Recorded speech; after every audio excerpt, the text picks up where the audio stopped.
Hello, my name is Alexa Alvarez, and today is Friday, August 14th, and we are working on Lab 9, which is titled Environmental Influences on Microbial Growth, and specifically we're working on salt tolerance and pH testing. So, a lot of what we worked on in at least the first part of the experiment, which was salt tolerance, was seeing if and how bacteria grows in a saline solution. So what we ended up having to do throughout the the main bulk of the experiment was we utilized these salt, essentially sodium chloride broths, and each vial contained we had 3 different concentrations.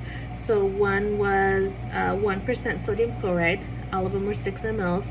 We had 1%, 7%, and 15% concentration of sodium chloride within each broth.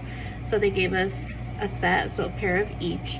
And essentially what we had to do was label 3 vials with Staph epidermidis and then Staph cerevisiae. So we're using a staph bacteria and a yeast bacteria in each for each of the percentages, the concentrations. And what we had to do was observe within a 24 or 48 hour period to see if we notice any microbial growth, and specifically turbidity, to determine if the bacteria was either a halotolerant or halophilic. So the biggest thing that we're essentially getting out of this experiment, if I'm understanding correctly, the biggest thing that we're taking out of this project is if bacteria can grow within a salty or non-salty solution. Well, I guess if it can grow in a salt solution, or in this case create turbidity, which equates growth, then it makes it a halophile. If it doesn't, then it is halotolerant. So based off of what we saw, I actually incubated my inoculated broths for 48 hours. So I had started mine on Wednesday and we are now on Friday. So initially I had only seen a little bit of growth out of a couple of the vials, not much, but after the second 24-hour period, I did notice that there was a little bit more consistency. So the results that I received, or that I ended up with in my particular lab, was that the yeast bacteria within each of the 3 concentrations actually showed signs of growth or turbidity, which would mean that it is a halophilic bacteria.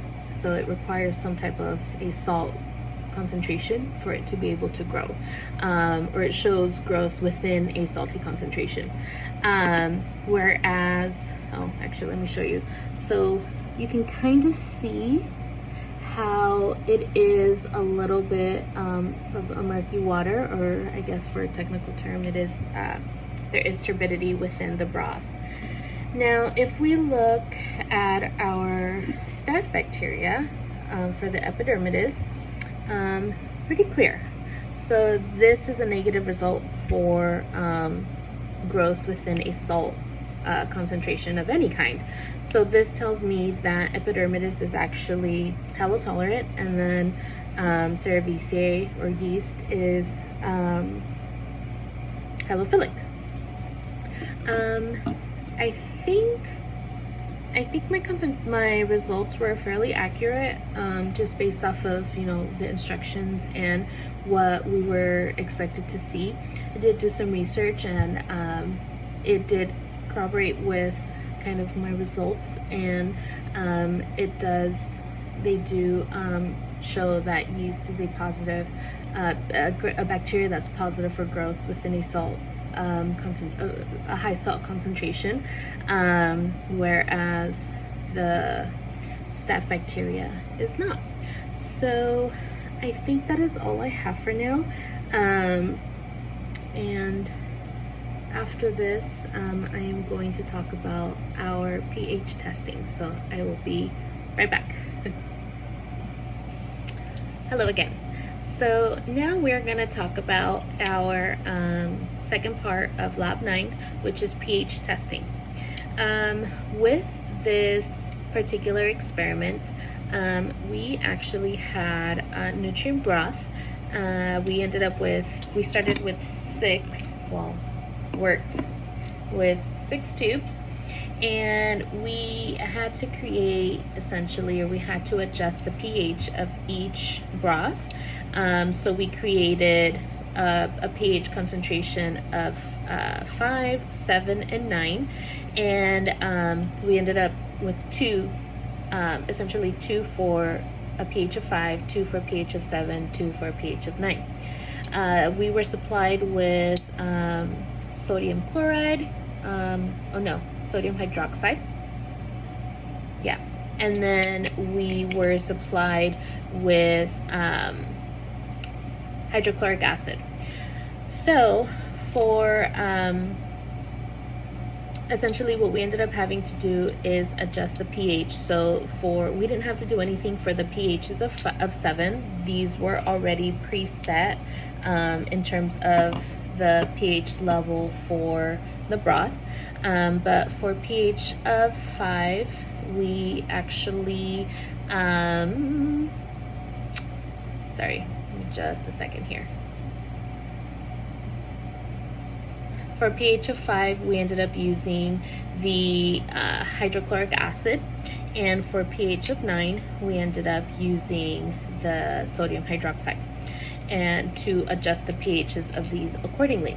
After that, we actually had to add a couple drops of both yeast culture, as well as our epidermidis culture, into each of the vials.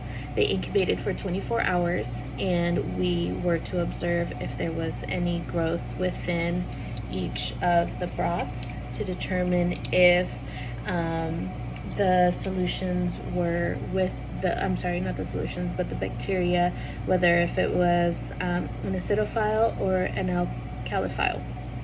And the biggest difference between each two is that an acidophile will grow within pH level of anywhere from 0 to 5.5, and an alkalophile will grow from a pH level of 8 to about 11.5. So, based off of our results, let me just separate these. There we go. So by looking at my results, I took a look at the epidermidis. So all 3 of our epidermidis solutions actually did not show any signs of turbidity. So if you kind of see, it's a clear solution still. So this is actually a negative result for growth, meaning that the epidermidis is actually an acidophile, since we didn't notice any growth within a level 5 to a 9 pH.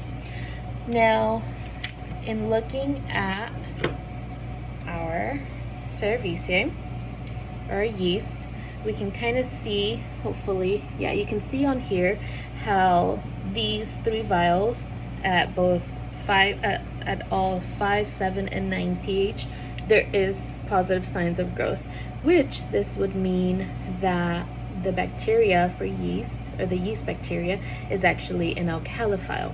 So this means that within a level of pH of 5 to a pH of 9, there's optimal growth for the bacteria. So that's why we show positive signs of growth on the Cerevisiae versus on epidermidis. So I think that's all I have for now.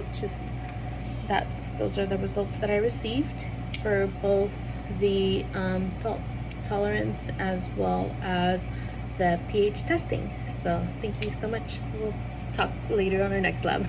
Bye-bye.